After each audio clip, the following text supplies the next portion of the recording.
সমবেত অমৃত পিপাসু ভক্তমণ্ডলী,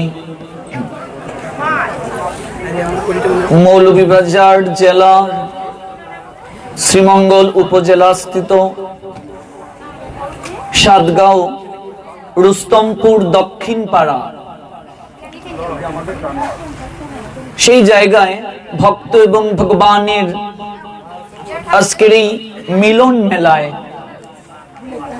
বহু দূর দূরান্ত থেকে যারা উপনীত হয়েছেন ভগবানের অপ্রাকৃত রসামৃতে কথামৃতে অবগাহিত হওয়ার জন্য, আপনাদের প্রত্যেকের রাতুল রাঙ্গা চরণে আমি অবাজন বৈষ্ণব জ্ঞানে দণ্ডবোধ প্রণাম নিবেদন করছি।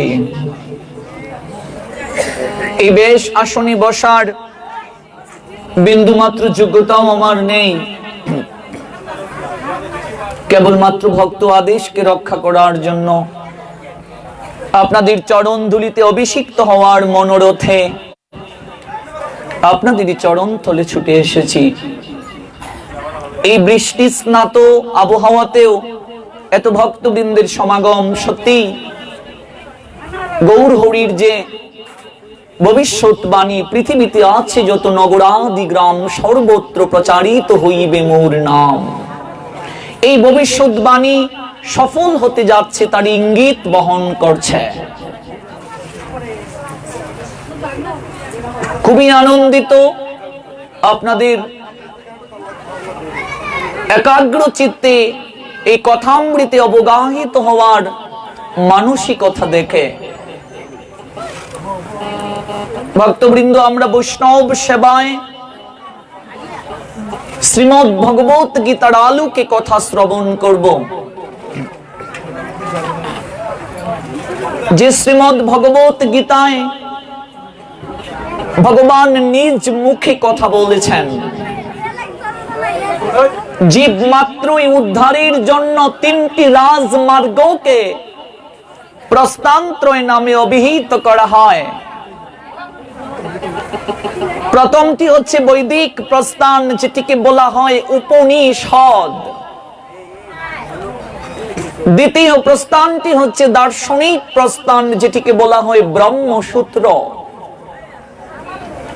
আর তৃতীয় প্রস্থানটি হচ্ছে স্মার্ত প্রস্থান, যেটিকে বলা হয় শ্রীমদ ভগবত গীতা।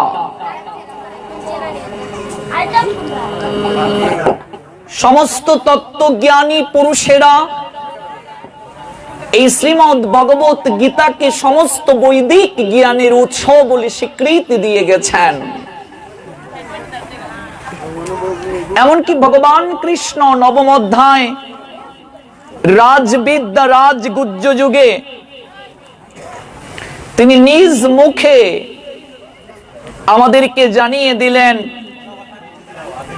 রাজবিদ্যা রাজগুজ্জম পবিত্রমিদম উত্তমম প্রত্যস্ক অবগমম ধর্মম সুসুকম কর্তুমব্যয়ম। এই জ্ঞান সমস্ত জ্ঞানের রাজা, যে জ্ঞান লাভ করলে জীবের আর কোনো কিছু লাভ করার বাকি থাকে না। ভগবান হৃদয়ে অবস্থান করে সমস্ত জ্ঞান আপনা থেকেই প্রকাশিত করে দেন। যে জ্ঞান লাভ করলে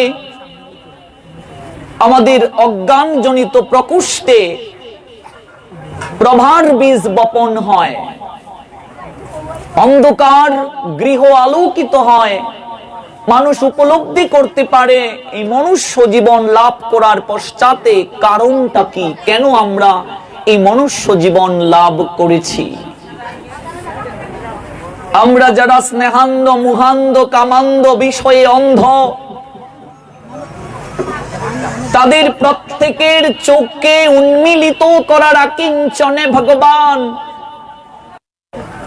অর্জুনকে উপলক্ষ করে আজ থেকে আনুমানিক 5000 বছরেরও আগে ভারতের হরিয়ানা রাজ্যের কুরুক্ষেত্রে সরস্বতী নদীর তীরে জ্যোতিষর নামক জায়গায় অগ্রহায়ণ মাসের শুক্ল পক্ষের মুখ্যদা একাদশী তিথিতে রোজ রবিবার সকাল আনুমানিক 8:30 ভিতরে 40 মিনিটের মধ্যে একটা বট বৃক্ষের নিচে বসে এই অপ্রাকৃত জ্ঞান জগৎবাসীকে দান করলেন। কেন দান করলেন? দেখুন, সনাতন সমাজের এই যে করুণ পরিণতি চলছে, এই করুণ পরিণতি কেবলমাত্র গীতার আন্দোলনের মাধ্যমেই পরিবর্তন ঘটানো সম্ভব। এই জন্য আমরা দেখতে পাই সনাতন ধর্মে আর যত গ্রন্থ রয়েছে প্রায় সব গ্রন্থের জ্ঞানী দান করা হয়েছে অরণ্যে, কিন্তু গীতার জ্ঞানটি দান করা হয়েছে যুদ্ধের ময়দানে। কারণটা কি? যুদ্ধের ময়দানে জ্ঞান কেন দিলেন? কুরুক্ষেত্রের যুদ্ধ আজ থেকে আনুমানিক 5000 বছরের আগে হয়েছে। কুরুক্ষেত্রের যুদ্ধ কি শেষ হয়ে গেছে? আপাত দৃষ্টিতে বলবো শেষ হয়ে গেছে। কারণ কুরুক্ষেত্রের যুদ্ধে কেবল যে কৌরব আর পাণ্ডবরা অংশগ্রহণ করেছিলেন তা কিন্তু নয়। এই কুরুক্ষেত্রের যুদ্ধে 39,36,600 জন লোক অংশগ্রহণ করেছিল। কুরুক্ষেত্রের যুদ্ধের সৈন্য সংখ্যা 39,36,600 জন। আপনারা অবাক হবেন, এই আমাদের সিলেট বিভাগের বর্তমান সুনামগঞ্জ জেলার তাহিরপুর উপজেলা থেকেও 2 জন লোক কুরুক্ষেত্রের যুদ্ধে অংশগ্রহণ করেছিল। শাস্ত্রে তার প্রমাণ আছে। লাউর পরগনা থেকে 2 জন অংশগ্রহণ করেছিল। 39,36,600 জন সৈন্য কুরুক্ষেত্রের যুদ্ধে অংশগ্রহণ করল, অথচ যুদ্ধ শেষে জীবিত মাত্র 10 জন। 10 জন জীবিত, বাকি সবাই বলো হরি হরি বল। 39,36,600 জন সৈন্যের মাঝে মাত্র 10 জন জীবিত থাকলেন। পঞ্চপাণ্ডব 5 জন, সাত্যকী 6 জন, অশ্বত্থামা 7 জন, কৃপাচার্য 8 জন, কৃতবর্মা 9 জন, যুযুৎসু 10 জন। আর ভগবান কৃষ্ণ তো জন্ম মৃত্যুর উপরে, তার তো জন্মও নেই মৃত্যুও নেই। 10 জন থাকলেন কুরুক্ষেত্রের যুদ্ধে জীবিত। এত এত সৈন্য যোগদান করলো, মাত্র যুদ্ধের শেষে 10 জন জীবিত থাকলো। ইঙ্গিতটা দিলেন কি ভগবান? ধর্মের পক্ষে যারা থাকবে তারাই কেবল জগতে জীবিত থাকবে। জীবিত মানে কি? প্রাণ থাকাকেই শুধু জীবিত বলে না, প্রাণ থেকেও মরার দলে অনেকে আছে। কিভাবে? বাবার কুলে করে ছেলে যাচ্ছে, ছেলে হঠাৎ বাবাকে প্রশ্ন করছে, ও বাবা, ওরা সবাই কীর্তন করছে, একটা লোককে কাঁধে করে নিয়ে, যে লোকটা শুয়ে আছে সে কেন কীর্তন করছে না? সবাই কীর্তন করছে, একটা লোককে কাঁধে নিয়ে সবাই কীর্তন করে করে যাচ্ছে, যে লোকটা শুয়ে আছে সে কেন কীর্তন করছে না? এবার ছেলের কথা শুনে বাবা বললেন, ও কি করে কীর্তন করবে? ও তো মরে গেছে। মরে গেলে তো হরিনাম করতে পারে না। যে মরে যায় ও তো অনন্তকালের জন্য ঘুমিয়ে আছে, যে ঘুমিয়ে থাকে মরে যায়, সে তো কীর্তন করতে পারে না। বাবা, মরে গেলে যদি হরিনাম করতে না পারে, অনন্তকালের জন্য যে ঘুম, ওই ঘুম যদি কারো আসে, সে যদি কীর্তন করতে না পারে, আমি তো তোমাকে একদিনও কীর্তন করতে দেখিনি, তাহলে তুমিও কি মরে গেছো? তুমিও কি ঘুমিয়ে আছো? আমরা মানুষ মরার পরে গরম জলে স্নান করিয়ে, নতুন কাপড় পরিয়ে, স্কন্ধে চাপিয়ে, ঢাক ঢোল খুল করতাল বাজিয়ে হরি নামের মহড়া করে শ্মশানে নিয়ে যাই।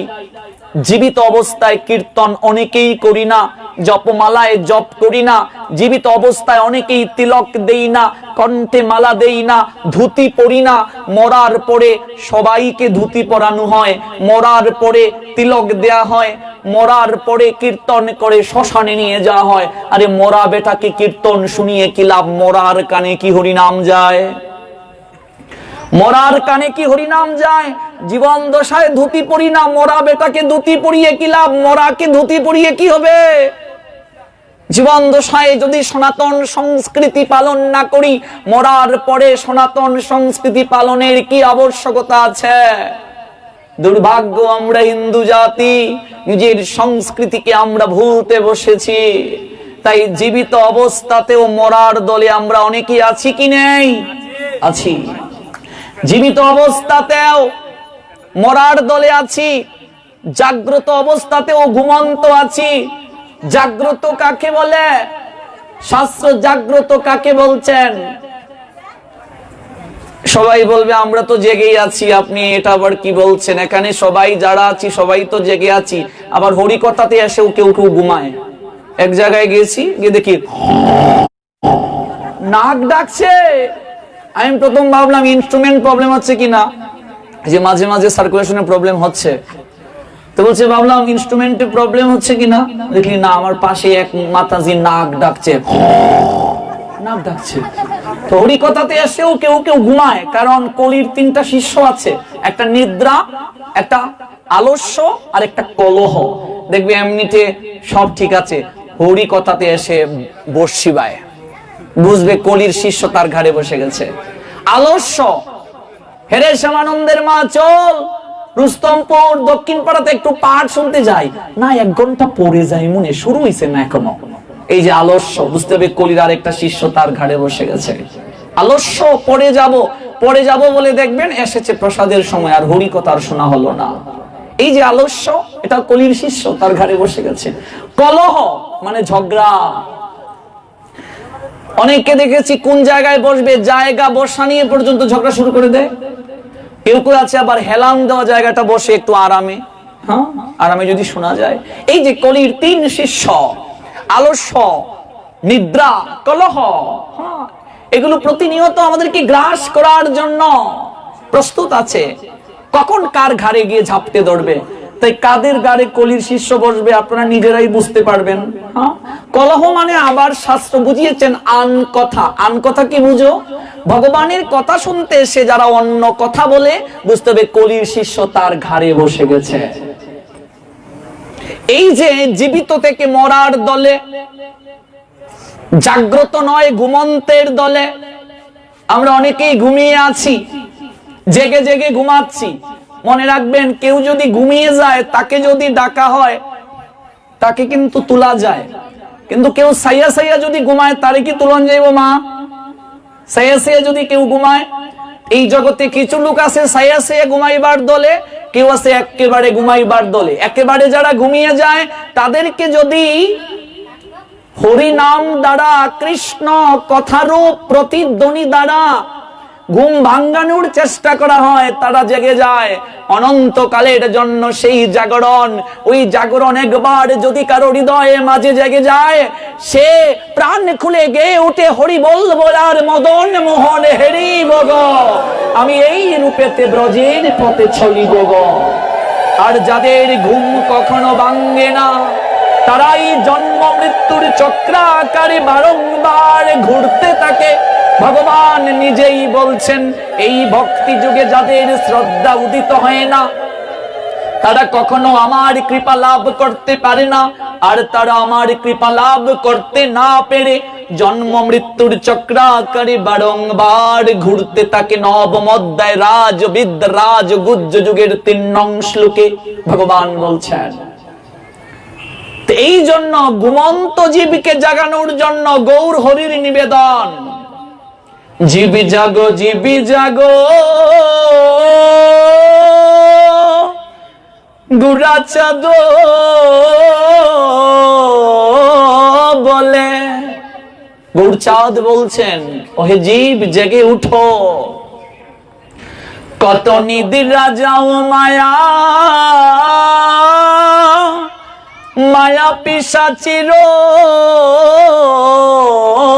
কুলে, ভজিব বলিয়া কহিয়া আইলে, ভুলিলে কি সুখ পাইয়া। ভজনা করব আমরা, কথা দিয়ে এসেছি ভগবানের কাছে।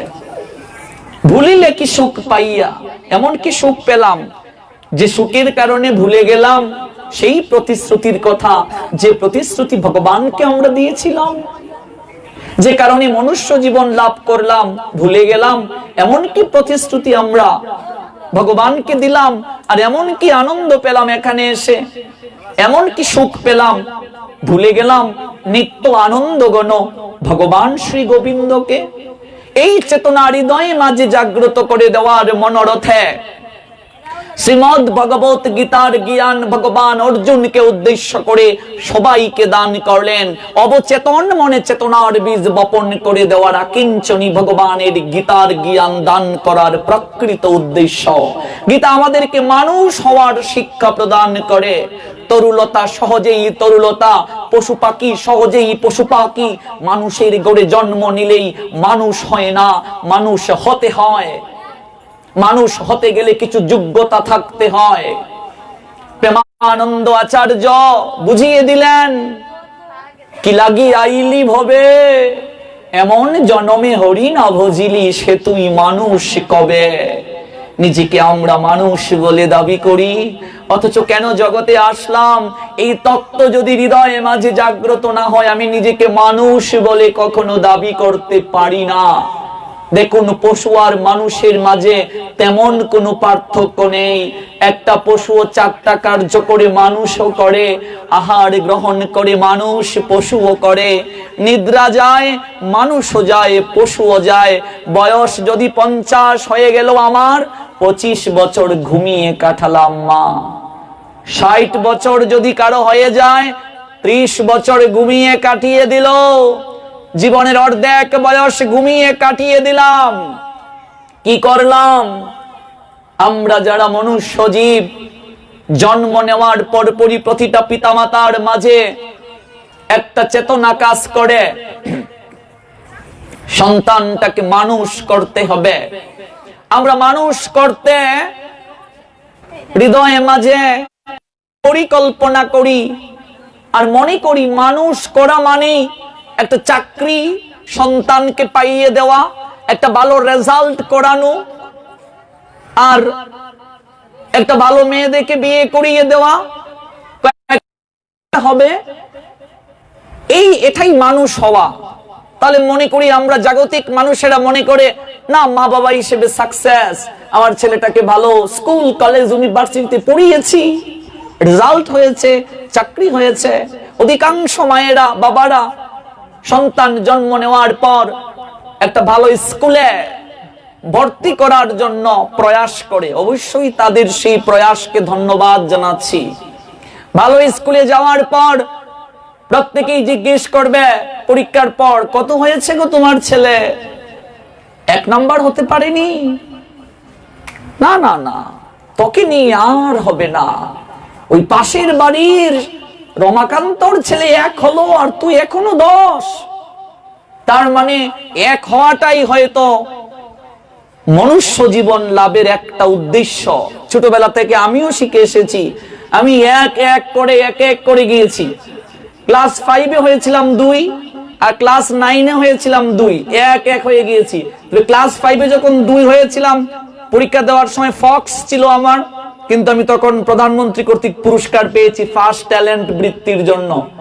8 থেকে 9-এ উঠলাম, যখন 2 হলাম তখনও অসুস্থ ছিলাম, একটা সাল হয়েছিল অপারেশন, কিন্তু আমি 8-এও তখন বৃত্তি পেয়েছিলাম। তো আমি ছোটবেলা থেকে আমিও ভেবেছিলাম 1 হওয়াটাই হয়তো মনুষ্য জীবনের একটা উদ্দেশ্য। কি গো তোমার ছেলে এক হয়েছে? হ্যাঁ, কি ভালো, মা বাবার আল্লাদের আর অবকাশ নেই, আমার ছেলে এক হয়েছে। এসএসসি পাস করেছে, কি রেজাল্ট! এখন তো পিএসসি, তারপর জেএসসি, এসএসসি, রেজাল্টটা কি? আমাদের সময় তো আর পিএসসি জেএসসি ছিল না। তো বলছে রেজাল্ট কি?